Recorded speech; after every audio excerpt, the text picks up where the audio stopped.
Ito ang huling babala ng Panginoon para sa atin ngayon na dapat hindi natin balewalain. Sa panahon po natin ngayon, marami ang napapatanong bakit ganito ang nangyayari. Pasama ng pasama ang mundo, patindi po ng patindi yung kaguluhan, napakarami pong mga sakuna at mga hindi magagandang nangyayari sa mundo natin ngayon. At kung titingnan po natin mga kapatid, patuloy po na lumalayo na yung mga tao sa ating Diyos. Talagang sumasama na po yung ating mundo. Ngayon mga kapatid, ang sagot po dyan kasi nasa mga huling araw na po tayo. So mga kapatid, nangyayari po yung mga bagay na yan dahil yan po ay nasa plano ng Diyos. At hindi po yan aksidente na nangyayari sa panahon natin ngayon. Kung titingin po tayo sa social media, sa mga bali-balita at kahit sa paligid po natin, mga kapatid, sa totoo lang, yan po yung final warning sa atin ng Panginoon. Ito po yung tatandaan nyo po mga kapatid. Kapag nagbibigay ng babala yung Diyos, hindi po ibig sabihin yan ay parusa agad yan ng Diyos para sa mga tao. Actually mga kapatid, yung babala ng Diyos, yan po yung iiwas sa atin sa puot o kaya man po sa judgment ng Diyos na pwede niyang ibagsak sa mga tao. Kasi mga kapatid, sa totoo lang, ayaw po talaga ng Diyos na maranasan natin yung judgment niya o yung parusa o yung puot ng Diyos. Kaya mga kapatid, ang gagawin po ng Panginoon, magbibigay siya ng mga babala nang sa ganon maiwas po tayo sa judgment ng ating Diyos. Tandaan niyo po mga kapatid, yung babala o warning ng Panginoon, ginagawa niya po yan dahil mahal niya yung mga tao. Hindi po dahil pinabayaan niya yung mga tao. Kasi mga kapatid, yung warning po ng Panginoon, ginagawa niya yan habang may oras pa. Hindi po magbibigay yung warning ng Panginoon sa time na binagsak niya na po yung judgment sa mga tao. So mga kapatid, kung babasahin niyo po yung Biblia, makikita po natin dito na bago dumating yung hatol ng Diyos sa mga tao o kaya man po sa isang bayan, makikita po natin dito na nagbibigay muna yung Diyos ng babala. Hindi po siya basta-basta magbabagsak ng hatol nang walang babala. Balikan po natin yung kwento ni Noe, nung panahon po na nagkaroon ng malawakang baha sa mundo po na ito. Nagbigay po yung Diyos ng babala kay Noah at si Noah nagbigay po siya ng babala sa mga tao na magkakaroon ng malawakang baha. Pero hindi po siya pinakinggan ng mga tao, pinagtawanan pa siya ng mga tao. At dahil hindi po sila nakinig sa warning ng Diyos, sila po ay nalubog sa baha. Ganun din po mga kapatid yung Sodom and Gomorrah. Kung babalikan po natin yung kwento, nagbigay po yung Diyos ng babala sa dalawang bayan na ito. Pero nakita natin patuloy pong namuhay sa kasalanan yung mga tao doon. Hindi po sila nakinig sa warning ng Panginoon. At nakita po natin, naranasan po nila yung paghatol ng Diyos sa kanilang bayan. Nagbigay po yung Diyos ng pagkakataon sa Sodom and Gomorrah para magsisi sila sa kasalanan. Pero mga kapatid, nakita po natin, wala po silang ginawa. Hindi sila nakinig at naranasan po nila yung hatol ng ating Diyos. At kung babalikan din po natin sa Egypt nung panahon po ng Passover, nakita po natin dito na bago po mamatay yung mga panganay doon sa Egypt, nagbigay po yung Diyos ng babala. Nagbigay po siya ng instruction sa mga tao. So nakita po natin, bago po dumating yung hatol ng Diyos o yung anghel ng kamatayan sa bawat bahay,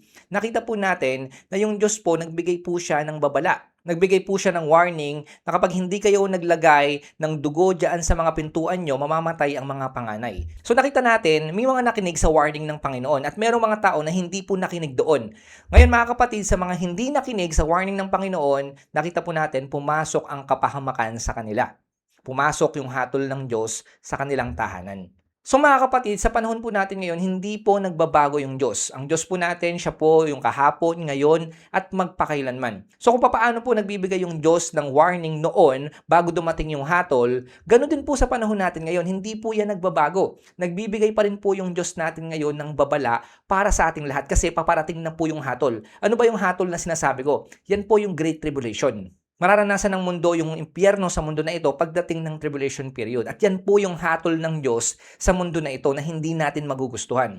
Ngayon mga kapatid, sasabihin ko na po sa inyo, malapit na po tayo doon sa paghahatol ng Diyos na yon sa mundo na ito. At ngayon mga kapatid, sinasabi ko po sa inyo, nagbibigay na po ng final warning yung Diyos para sa ating lahat. Nawa nga mga kapatid, huwag po tayo magbulag-bulagan at pansinin po natin yung warning ng Panginoon bago mahuli yung lahat. Ang Panginoon po natin mga kapatid, siya po ay mabiyaya. Nagbibigay po siya ng pagkakataon, nagbibigay po siya ng oras sa mga tao para magsisi. At ngayon po yung araw ng pagsisisi mga kapatid. Dapat magsisi na po tayo sa Diyos bago po dumating yung paghahatol niya sa mundo na ito. Ngayon mga kapatid, ano ba yung mga warning ng Panginoon na pwede nating makita sa panahon po natin ngayon? Una mga kapatid, yung paglayo ng mga tao sa Diyos. Nakikita po natin sa panahon natin ngayon, pasama na po ng pasama yung mga tao. Nakikita po natin, wala na po silang pakailam sa mga kasalanan. Na kumbaga kung titingnan po natin yung mga kasalanan, parang normal na lamang sa kanila. Parang kung titingnan po natin, hindi sila natatakot gumawa ng kasalanan. Hindi po sila natatakot na hindi kumilala sa ating Diyos. So parang nagiging normal na lamang po sa kanila yung immoralidad. Mas pinipili po nila yung kasamaan o yung gusto ng laman nila kaysa po sa katotohanan o sa kalooban ng Diyos. Sa panahon po natin ngayon, para sa mga tao, madalas, yung kasamaan, ito na po yung nagiging mabuti. At yung mga mabubuti ngayon, yan na po yung nagiging kasamaan para sa kanila. At nakakatakot po yan mga kapatid. Ito na po yung sinasabi ng Biblia na babala sa mga huling araw, na yung mga tao manlalamig po yung kanilang pag-ibig at lalayo po sila sa kanilang Diyos. So dahil nakikita na po natin yan sa panahon natin ngayon, yan po yung babala ng Panginoon, malapit na ang paghuhukom. Bukod po dyan mga kapatid, papasok po dyan yung warning ng Panginoon sa pamamagitan ng mga kaguluhan o digmaan. Mga kapatid, kitang-kita na po yan sa panahon natin ngayon. Napakarami pong kaguluhan sa iba't ibang parte ng mundo. Napakaraming mga tensyon, napakarami pong mga hindi pagkakaintindihan, napakaraming kaguluhan. Kahit po dito sa Pilipinas, makikita po natin mga kapatid, nagiging magulo na rin po at sa iba't ibang parte ng ating mundo. So mga kapatid, normal lamang po yan kasi nasa mga huling araw na tayo at ganyan po talaga yung mangyayari. Magkakaroon ng kaguluhan sa mundo po na ito. Kasi nga sa kaguluhan na nangyayari po sa mundo na ito, biglang merong lalabas na magbibigay ng pekeng kapayapaan at yun po yung Antikristo. Kaya mga kapatid, kapag nakikita natin mas tumitindi po ngayon yung kaguluhan, ibig sabihin lang po niyan palabas na yung Antikristo at malapit na magsimula yung tribulation. At hindi lang po yan mga kapatid, pangatlo makikita rin po natin dito yung mga sunod-sunod na kalamidad. Hindi na po normal yung mga kalamidad ngayon. Lalo na po nakikita natin yung climate change, yung global warming, nakikita po natin napakarami na pong mga paglindol sa iba't ibang parte ng mundo. At hindi lang po siya basta normal na lindol, malalakas po na lindol na sinasabi naman talaga ng Biblia. At hindi lang po yon, nakikita po natin lumalakas na rin po yung mga bagyo at nagkakaroon po ng iba't ibang mga tagtuyot sa iba't ibang parte ng mundo dahil nga po sa sobrang init naman. So nagiging extreme na po yung klima ngayon, hindi katulad noon. So yan po yung nagsasabi o babala sa atin ng Panginoon na sa mga nangyayaring hindi magaganda sa ating mundo, yan po yung warning niya na malapit na siyang bumalik.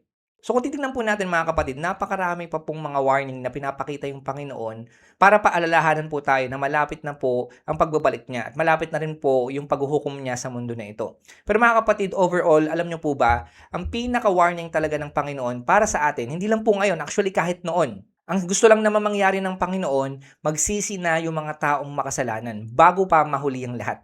Yan po yung final warning sa atin ng Panginoon sa panahon natin ngayon. Magsisi ka na, manumbalik ka na sa Panginoon hanggat hindi pa dumarating ang huli. Tandaan po natin, hindi natin alam kung kailan babalik yung Panginoong Kristo. Wala po siyang sinabing date, yung eksaktong oras, araw, month, or year kung kailan siya babalik. Pero mga kapatid, kung titingnan po natin yung propesiya, nakikita po natin malapit na siyang bumalik. Ngayon mga kapatid, dahil alam po natin na malapit na siyang bumalik, tayo rin po manumbalik na tayo sa ating Diyos. Kasi di natin alam, baka mamaya pagkatapos po nitong video na to na pinapanood nyo, biglang bumalik yung Panginoon. At hindi kayo na nambalik sa Kanya o hindi kayo nagsisi. Mga kapatid, kapag nangyari yon, mararanasan nyo yung impyerno sa mundo na ito. Mararanasan nyo po yung judgment o yung paghuhukom ng Diyos sa mundo na ito pagdating ng tribulation. At hindi nyo po yan magugustuhan. So, nakakatakot po yung mga susunod na kabanata ng mundo natin. Sasabihin ko na po sa inyo, hindi ko po ito binabanggit para takutin kayo. Yan po yung sinasabi mismo ng Biblia. Pero mga kapatid, bibigyan ko po kayo ng pag-asa sa kabila po ng uncertainty o kaya man po takot sa ating mga puso ngayon. Ang pag-asa po ay ito, meron pang oras. Habang kayo po ngayon ay humihinga, may oras pa para magsisi sa Diyos. Kahit anong kasalanan ng ginawa mo, kahit anong karumihan meron ka, kahit anong background mo, kahit sino ka pa, handa kang patawarin ng Diyos sa kasalanan mo. At tatanggapin ka ng Diyos sa lahat ng iyong karumihan dahil mabiyaya po siya. Hindi siya titingin sa kung sino ka. Titignan niya yung pananampalataya mo. Kaya mga kapatid, wag po kayong magdalawang isip na manampalataya na sa ating Panginoong Kristo. Nariyan lang po siya. Naghihintay siya na bumalik kayo sa Kanya. So mga kapatid, habang pinapanood niyo po yung video na ito, hindi pa po huli ang lahat. May pag-asa pa. Sumunod kayo sa Panginoong Kristo. So mga kapatid, yung final warning ng Panginoon, hindi po yan forever na maririnig. Kunti na lamang po yung oras para marinig nyo yung final warning ng Panginoon. Kunting oras na lamang po at hayaan nyo sa kunting oras na yan, ibigay nyo na yung buhay nyo sa Panginoon at sundin nyo na yung kalooban ng Panginoon. So hayaan nyo mga kapatid na ipanalangin ko kayo ngayong oras po na ito. Salamat o Diyos sa oras na ito. Hindi po aksidente na napanood ng kapatid ko na ito ngayon yung video po na ito patungkol sa final warning mo sa kanya. Lord, hayaan mo na yung kapatid ko na ito, manumbalik siya sa iyo Sundin niya yung kalooban mo at higit sa lahat, Panginoon, patawarin niyo po yung kapatid ko na ito sa mga kasalanang ginawa niya. Lord, tulungan mo siya na maglakad ayon sa pananampalataya at hayaan mo, O Diyos, habang siya ay naghihintay sa iyong pangalawang pagparito, sumunod siya sa iyong kalooban. Ingatan mo yung kapatid ko na ito at bigyan mo po siya ng kaligtasan. Salamat po, Panginoon. Ito po ang aming dalangin sa pangalan ni Jesus. Amen.